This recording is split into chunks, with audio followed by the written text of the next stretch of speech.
Hi everyone, my name's Pippa and I am on the staff team at Woven, and I have the amazing privilege of overseeing our youth work. I have been enjoying watching some of our youth do the daily devotionals, and I was so proud of them. I thought they'd done a phenomenal job and tried to get them to take my post, but I was a bit late on the uptake of remembering that I had it today, hence the fact that it's a bit late, so I do apologise, that is my fault.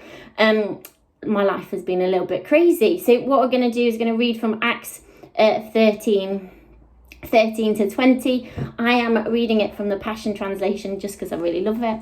And so yeah, we're going to start from verse 13. And it says, Paul and his companions sailed from the Cyprus port of Paphos to Perga in southern Turkey. John left them there and returned to Jerusalem as they journeyed on to the city of Antioch in the region of Pisidia. On the Sabbath day, they went into the synagogue and took their seats. After the reading from the scrolls of the books of Moses and the prophets, the leaders of the meeting sent Paul and Barnabas a message, saying, "Brothers, do you have a word of encouragement to share with us? If so, please feel free to give it." Paul stood and motioned that he had something to say. He said, "Listen, all of you Jews and non-Jews who worship God, the God of Israel divinely chose our ancestors to be his people while they were enslaved in Egypt.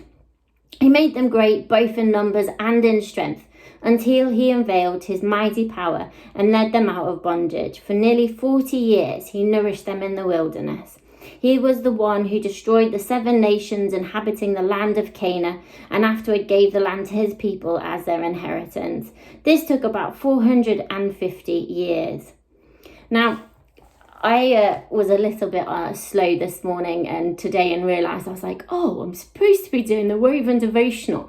And I thought it was really funny because at the beginning it talks about Barnabas and Paul going into the synagogue, and then the leader in the synagogue asking them if they had a word of encouragement, and just off the cuff Paul was able to share and to be able to say what was on his heart and what he felt like God was saying, and I think I just was really challenged that I was like, oh gosh, like how ready am I to share a word? How ready am I to give an encouragement? And how ready am I to share what God's speaking to me about, or and how much am I, allowing God his word to impact me and to change my thinking. And it also reminded me of a verse in 1 Peter 3, kind of roughly verses 15 and 16, and it says, "And if anyone asks you about the hope living within you, always be ready to explain your faith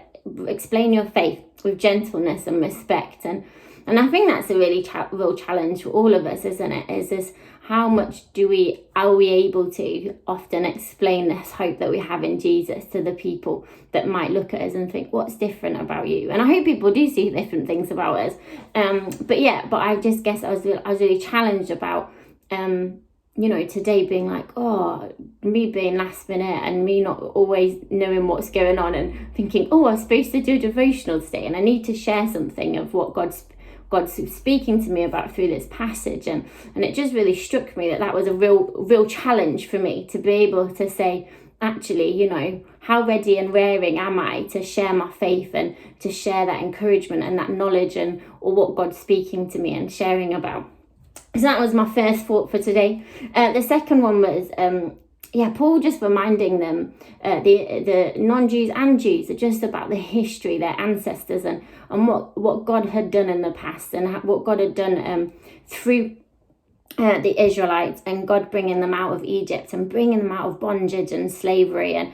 And what we always think is, we read it and think, oh gosh, it's awful.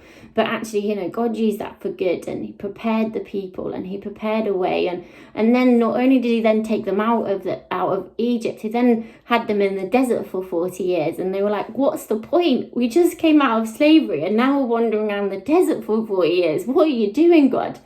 And but actually he knew best. And he goes on to say that, and afterward gave the land to his people as their inheritance. And there's a knowing and an understanding that God's got an inheritance for us. And sometimes it feels like we're going on this windy path that doesn't make sense. And we think, why are we going from this place to this place to this place? And I feel like that at the moment. I'm like, just saying yes, Jesus. I don't quite know what direction everything's going in and what's going to happen eventually.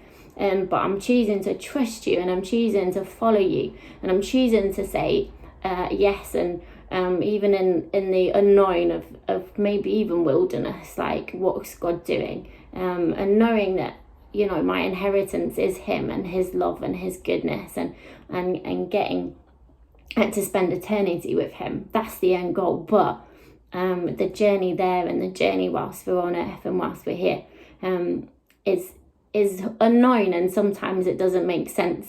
But it is about us trusting, and you know, going back to that is like, actually, when people are like, why aren't you worried, or what's going on, or what do you put your faith or your hope in, and being able to explain that to people is really difficult, especially when you feel like you're in the middle of well, I don't know what God's doing, and I don't know where he is actually at the moment, and I don't know what's happening. But that's when we have to go back to the word and to God's promises and be like, okay, God's promised us this, and this is what, you know, he'd promised the Israelites, that they would get their inheritance and they would get the land flowing of milk and honey. That was their promise.